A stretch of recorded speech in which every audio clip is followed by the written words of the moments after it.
Саламатсыздарбы, эфирде жаңылыктар маалымат программасынын толукталган чыгарылышы. Алгач бүгүнкү берүүбүздөн кыскача.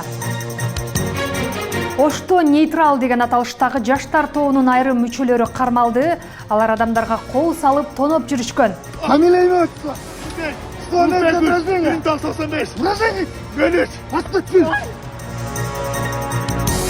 УКМК кыймылсыз мүлкүн алдатып жиберген жаранга батирин кайтарып берди. Эми жалган маалымат таратсаңыз же бирөөнүн абийирине шек келтирген билдирүү калтырсаңыз жазага тартыласыз. Мыйзам 10 февралдан күчүнө кирет. Чиновник жөнүндө жазсын, чиновник арыз жазбаса эч нерсе болбойт. Бияқта сиз уктуңуз го, азыр депутаттар айтып атышпайбы, мен башынан өткөн деп, эми анда саясатка келбесин да. Чыдабаса. Ушунчалык нежный болсо, назик болсо, отурсун да үйдө анда. Ош шаарында жеке менчикке өтүп кеткен социалдык объектилер кайтарылат. Себеби ишкерлердин да тарабын ойлош керек. Себеби бир учурда ошол жерлерди мэриядан мыйзамдуу түрдө бир ишкер алган да. Анан ал жерге миллиондогон акча салып, сарптап ошол жерде бирөө ресторан курду, бирөө кафе курду.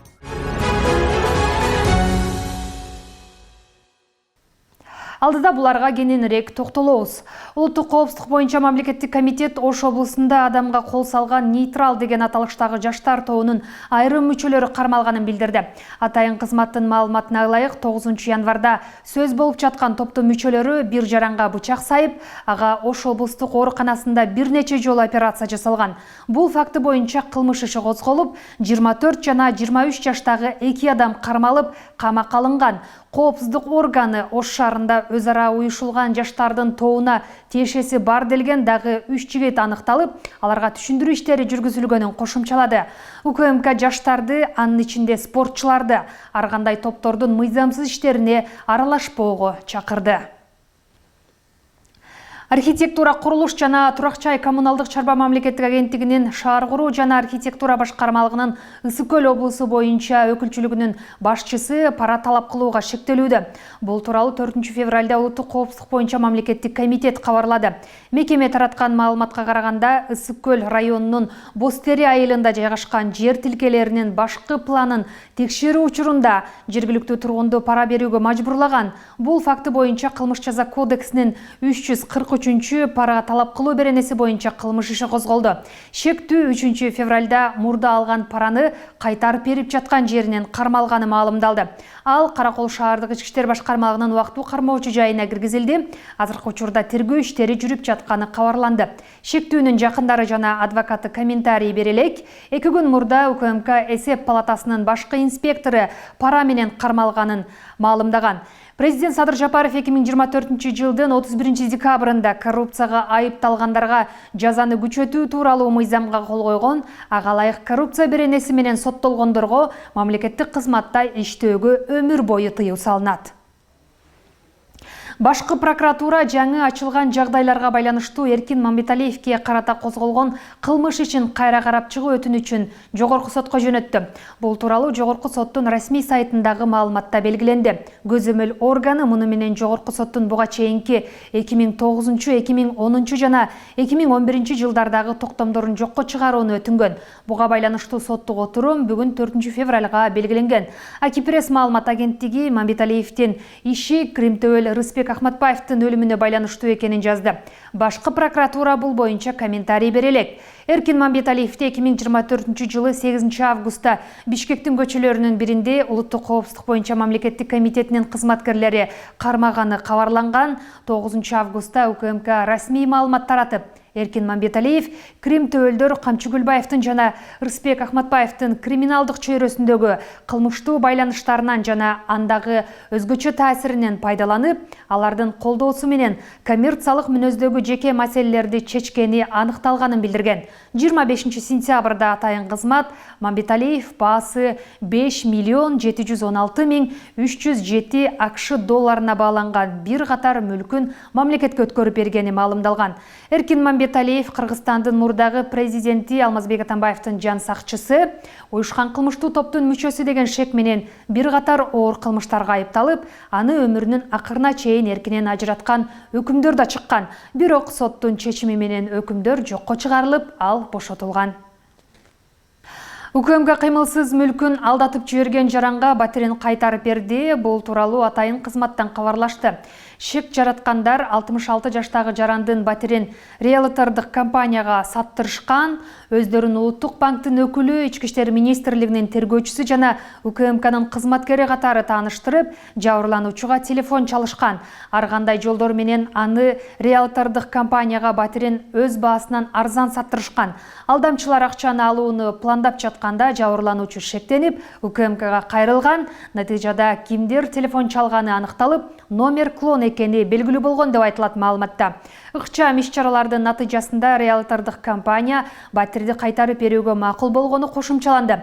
Ошондой эле кылмышкерлер өзлөрүнүн алдамчылыгы үчүн жасалма интеллектини пайдаланганы белгиленди. УКМК жарандарды шылуундарга алданбоого чакырып, шектүү чалуулар болсо тезинен укук коргоо органдарына кайрылууну эскертти.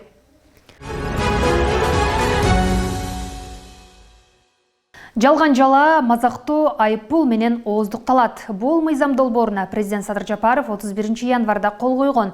Ал 10 күндүн ичинде күчүнө кирет. Буга чейин жарандык коом жана бир катар эл аралык уюмдар бул өлкөдө сөз эркиндигине кедергесин тийгизерин айтып каршы чыгышкан. Кабыл алынган мыйзам долбоору интернет колдонуучулардын жоопкерчилигин күчөтүүнү көздөдө. Эми интернет жана жалпыга маалымдоо каражаттары аркылуу кимдир бирөөнү мазактап, жалган жала жапкандар айыпка жыгылат. Мыйзамдын тескемесинде жеке жактарга 20 000 сом, ал эми юридикалык жактарга 65 000 сом айып суммасы бекитилген. Чуу жараткан мыйзам долбоорун коомчулук кубаттаган эмес. Ал эми парламентте талкуу учурунда депутат Дастан Бекешев да бул мыйзам кабыл алынса, жогорку кызмат ээлери үчүн гана иштээрин билдирген. Ишылып ДТП болсо 10 000 сом штраф салынат. А мисалы бул жерде интернетте биремен чиновник боюнча жазып койсоң эле, себеби бул жарандарга, жөнөкөй жарандарга иштебейт, мен билем го эми. Жок, Дастан Алыбаевич, чиновник жөнүндө жазсын, чиновник арыз жазбаса эч нерсе болбойт. А бияқта сиз уктуңуз го, азыр депутаттар айтып атышпайбы, мен башынан өткөн деп, эми анда саясатка келбесин да. Чыдабаса. Ушунчалык нежный болсо, назик болсо, отурсун да үйдө анда. Буга чейин жалган маалымат үчүн жоопкерчилик мыйзамы болгон. Ошондой эле айрым интернет колдонуучулардын резонанс жараткан кадамдарына укук коргоо органдары баа берип келишкен. Анткени менен акыркы убакта адамдардын кадыр баркын тебелөө, мазактоо, жалган маалымат таратуу кеңири жайылып, интернет айдыңында жоопкерчиликсиз мамиле күчөп кеткен. Бул өзгөртүүлөр ар бир жарандын абийирин коргоого, маалыматтык коопсуздукту сактоого багытталган. Бул коюлган мыйзамдын максаты эми жакшы ниет менен кылынып аткан мыйзам деп десе да болот бир жагы. Себеби соцсеттерде, айрыкча соцсеттерде көп эме болуп кетти да, түрдүү мындай жоопкерчиликсиз мындай маалыматтар таштагандар көп болуп кетти. Ушул багытта болду, бирок бул нерсени боюнча мыйзам бар болчу. Жана фейк маалыматтар, башка маалыматтар боюнча мыйзам бар болчу да. Анан ошону кайталагандай эле болуп калды, бирок бул мыйзамдын мен максат жакшы болгон бир эле коркунучтуу жерин көрүп атам.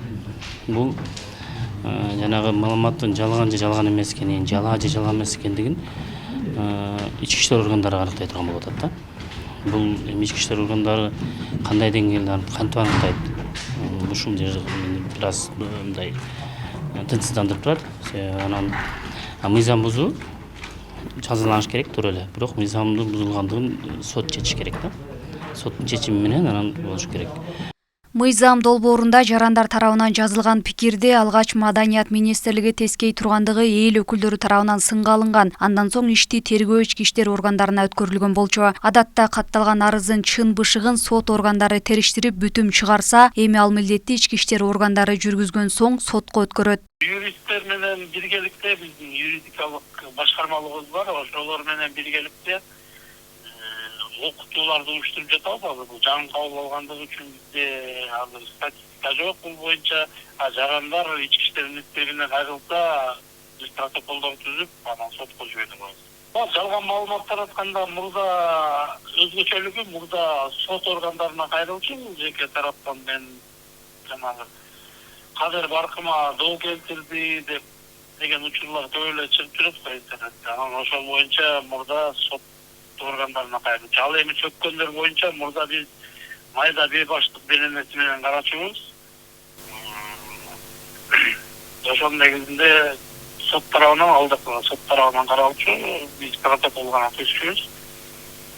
сот тарабынан айыппулдар же болбосо камоо алуу ушундай чечимдер кабыл алынчу. Аталган мыйзамды коомчулук жана бир катар эл аралык уюмдар өлкөдө сөз эркиндигин чектээрин айтып, анын кабыл алынышына каршылыгын билдиришкен. Анткени менен кандай маалымат болбосун, аны салмактаганга дейре жайылтууга ашыккан маалымат каражаттары жокко эсе. Сымбат Абдакимова, Мирбек Конобаев, Ош ТВ жаңылыктары. Ош шаарында жеке менчикке өтүп кеткен социалдык объектилер кайтарылат. Учурда 12 объекти мэриянын балансына кайтарып алуу боюнча сот иштери жүрүүдө. Алсак Горький атындагы номер 18 мектептин аймагында жайгашкан Айгат жана Реми ресторандарынын жерлерин кайтарып алуу боюнча сот жүрүп жатканы белгилүү болду. Буга чейин да жеке тараптардын колдоруна өтүп, 5 социалдык объектилер мэриянын карамагына кайтарылган болчу. Ошто басымдуу мектептердин жери жеке тараптардын колдоруна өтүп кеткен. Алардын катарында Горький атындагы номер 18 мектептин спорт аянтчасы, ашканасы четинен кертилип, менчиктештирилип кеткен. Учурда мында Айгат жана Реми аталышындагы ири ресторандары салынып, билим уясынын аянтын тарткан. Эми шаардык мэрия ресторандардын жерлерин карамагына кайтарып алуу аракетин көрүүдө. Ушул Горький мектебинин жанындагы чындыгында ушул мектептин спорт площадкасы, мурдагы ашканасы ушул жеке менчикке өтүлүп, ошол жерде кафе, ресторандар болуп кеткен. Бул бизге мамлекетке, муниципалитетке алуу зарылчылыгы бар, ошон үчүн сотко берилген. Аралыкта биз ишенебиз, ушул сот тарабынан адилеттүү чечим чыгып, ушул социалдык мекемелер, мектептер, бала бакчалар ушул муниципалитетке кайтарылып, ал жерге кайрадан ушул балдардын окуусуна ошол жаңы имарат, корпустарды куруу үчүн шарт түзүлүп, же болбосо спорт площадканы курууга ошол бошотулат. Учурда аталган эки ресторандын ээлери менен сот иштери жүрүп жатыптыр. Айгат ресторанынын ээси Кубаныч Чайдаров колунда тиешелүү делген бардык документтери бар экенин айтат. Ал бул жерди 2013-жылы сатып алып, кафе катары иштетип келген. 13-жылы кызыл китеби менен документтердин бардыгын карап, бардыгы жайында болгон үчүн биз сатып алганбыз. Биз эми как добровольный покупатель болуп эсептелебиз. Анан азыр ушу немелер менен мэрия немеге берген экен, азыр сот процесси жүрүп атат. Эми муну мен кандай дей албайбыз, эми муну сот коет, чекип акыркы точканы сот коюшун күтүп атабыз. Красный линияга чыккан жери жок. Бардык неменин разрешениеси менен негизинде салганбыз. Эми ошону жакшы чечилип калса эми иштетебиз, ошону немебиз токтоп турат азырынча. Азыр данный момент неме болуп атат, ал жактачы сот болуп атат. Мындан сырткары 12 социалдык объекти мэриянын балансына кайтарып алуу боюнча сот иштери жүрүүдө. Өз беремдик менен курулган курулуштардын катарында Макаренко мектебинин жанында жайгашкан Капитал банкы да бар. Бул боюнча да соттук териштирүүлөр токтой электигин билдиришти. Ооба, Капитал банк боюнча да сот иштери жүрүп жатат.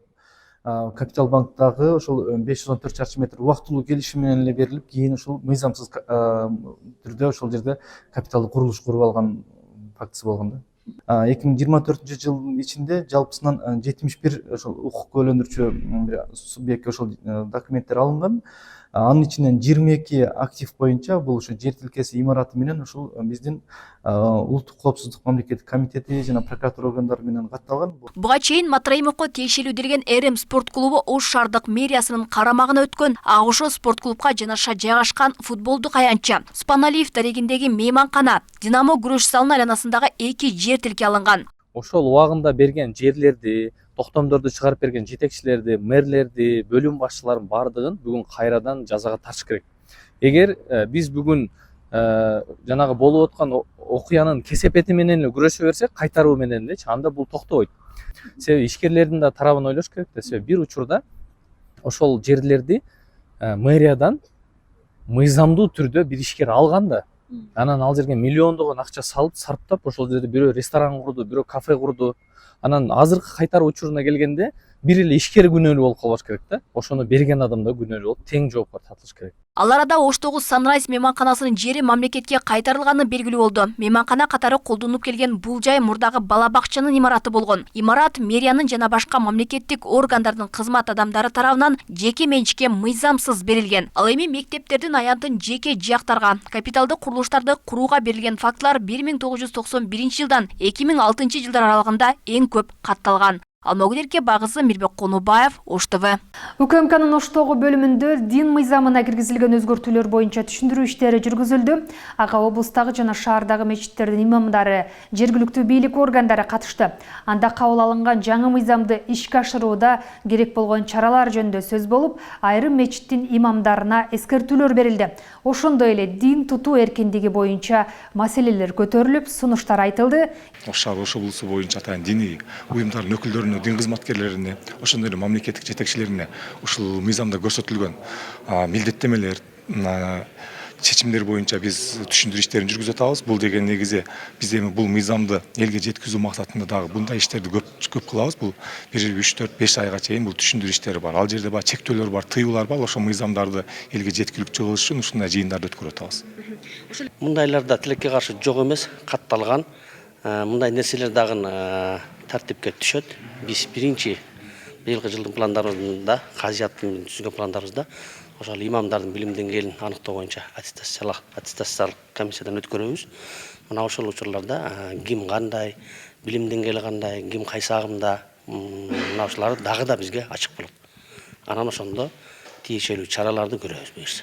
Жогоруда белеп кеттиңиз да, мурда биз Ош шаарында коопсуз шаар долбоору ишке киргенден бери айдоочулар тарабынан 240 миңге жакын мыйзам бузуу катталган. Анда 80 миллион сомдон ашык айыппул салынган. Учурда жол эрежесин бузуунун басымдуу бөлүгү айдоочулук курду тагынбагандар жана ылдамдыкты ашыргандар болууда. Ал эми айдоочулар нааразычылыгын билдирип, айыптар кеч келип жаткандыктарын айтышууда. Айрымдары шаардагы жолдун абалы коопсуз шаарга жооп бербей турганын айтышууда.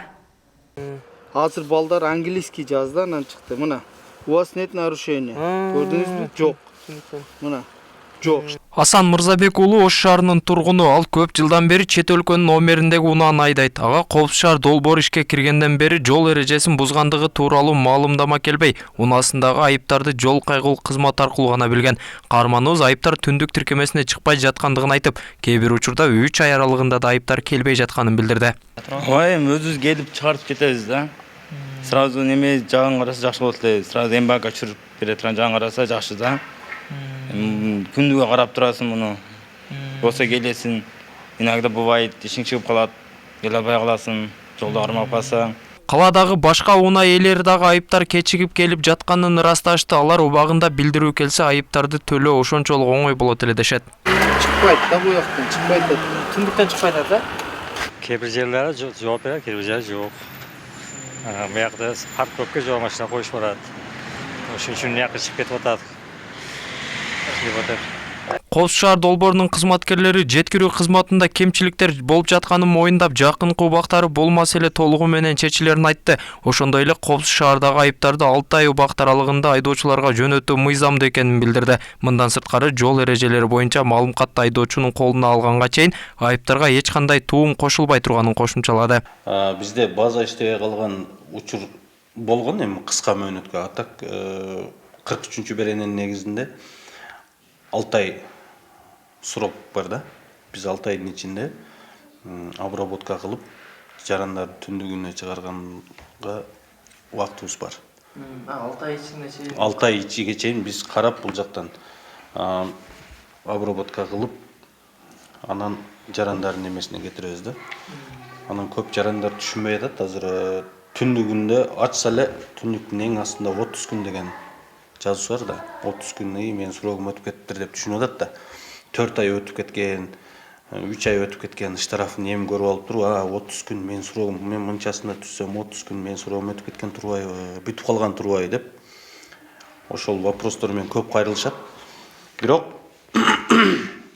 бул почтага барып, почта кайсы бир жаран почтадан мындай письмо счастьяны колуна алган күндөн тартып 1 ай срок скидкасы менен болот. Коопсуз шаар долбоору ишке киргенден бери 267.408 жолу укук бузуулар катталса, алардын 141.549 айыппулду төлөгөн. Кала боюнча айдоочулук курду тагынбай жана ылдамдыкты ашырып жиберген айдоочулар көбүрөөк катталууда. Учурда айыппулдар боюнча түндүк жана М-банк тиркемеси аркылуу кабыл алынып жатат. Айдоочу укук бузууларды 70% жеңилдик менен төлөйт. Бирок бул бардык жол эрежеси үчүн тийиштүү эмес. Ош шаарында эң көп түшкөн ушул айдоочу курун такпаган айдоочулар көп. андан сырткары ушул ылдамдыкты ушу плюс 10га чейинки ашырган минималдуу ылдамдыкты ашырган айдоочулар көп. Ош шаарындагы Бекмамат Осмонов көчөсүндөгү 52 мектептин жанында өтө көп шаарыбызга келген коноктор тарабынан кылган ушул бир эле камерада ушул айдоочу куур, ылдамдык, жөө адамды өткөрбөй койгон 3 ушул нарушениени тартат. Ошол жерде көп катталууда. Аябай көп. Белгилей кетсек, Кош шаар долбоору 2024-жылы 16-сентябрда ишке кирип, учурда 55 камера иштеп жатат. Алдыда экинчи этап менен дагы 60 камера орнотуу пландалууда. Толбай Бурканбеков, Адилбек Абдакимов, Ош ТВ. Урматтуу телекөрүүчүлөр, сиздер жаңылыктар маалымат программасынын кечки чыгарылышына күбө болдуңуздар. Алдыда дүйнө жаңылыктары бар. Кечиңиздер көңүлдүү улансын.